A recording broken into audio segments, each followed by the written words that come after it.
गंवार सास। ममता ने अपने बेटे को पढ़ा लिखाकर बड़ा आदमी बनाया।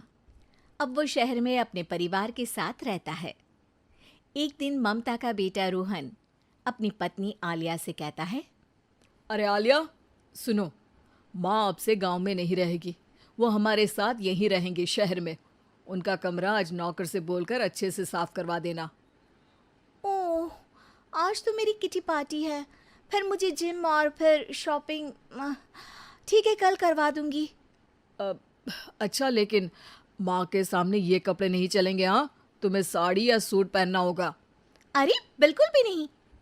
मेरे मम्मी पापा ने इतना पैसा लगाकर शादी इसलिए नहीं की थी कि मैं अपनी मर्जी के कपड़े पहन ओढ़ भी ना सकूं। अरे चलो, गुस्सा मत हो, लेकिन कुछ दिन तो माँ की खुशी के लिए कर सकती हो ना। लेकिन आलिया मानती नहीं।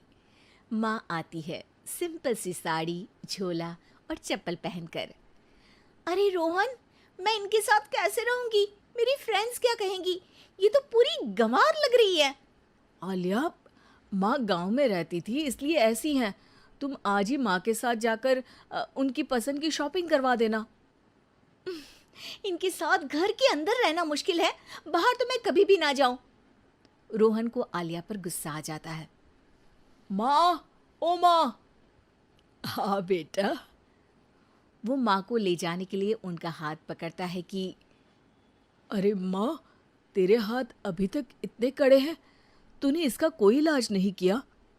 अरे बेटा, इसका कोई इलाज नहीं। वैसे भी मुझे कोई शर्म नहीं कि मेरे हाथ मुलायम नहीं है, क्योंकि इन्हीं हाथों से मेहनत कर मैंने तुझे बनाया है बेटा। अगले दिन।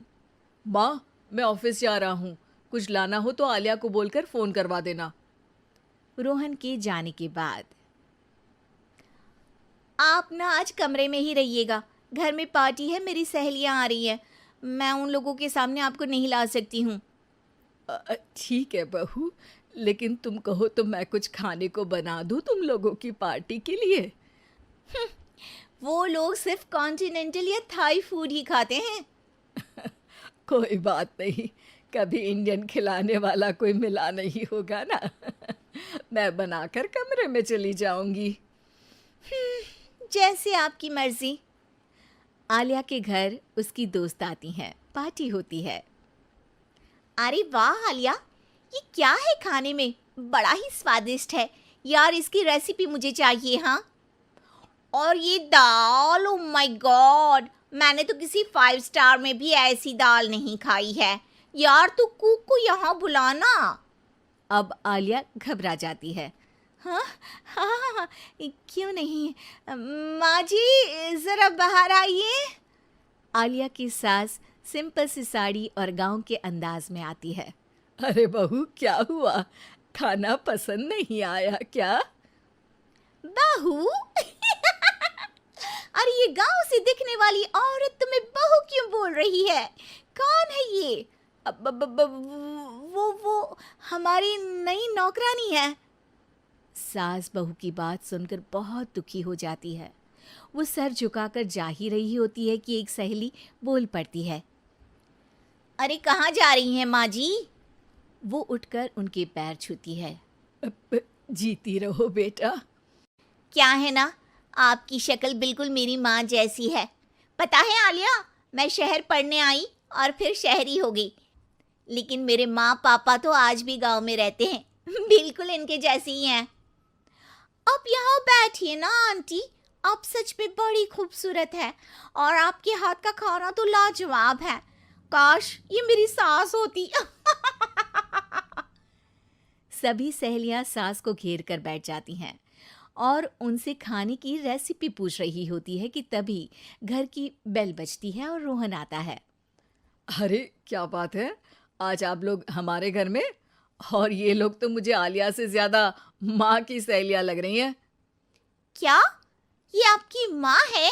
लेकिन आलिया ने तो कहा कि ये उनकी नौकरानी है और इन्होंने भी नहीं बताया। वो नहीं बताएंगी, क्योंकि उनके लिए बच्चों की इज्जत और उनकी खुशी सबसे पहले है। मुझे माफ कर दो, मुझे इन्हें तुम लोगों से मिलवाने में शर्म आ रही थी। कि तुम लोग क्या कहती। अरे अब तो हमें शर्म आ रही है कि तुम हम लोगों की सहेली हो। हाँ, जो माँ जैसी सास को नौकरानी बोले वो हमारी सहेली नहीं हो सकती। ये बोलकर सभी वहां से जाने लगती है कि सास बोलती है, आलिया की तरफ से मैं तुम लोगों से माफ़ी मांगती हूँ। उसने जो कहा उसके लिए मैं उसे माफ़ करती हूँ। अब तुम लोग भी उसे माफ़ कर दो, क्योंकि अगर तुम लोगों ने उससे दोस्ती तोड़ी तो फिर मेरे हाथ का खाना कैसे खाओगी? नहीं नहीं आंटी, जरूर आएंगे, लेकिन अब आलिया की नहीं बल्कि आपकी सहेली बनकर।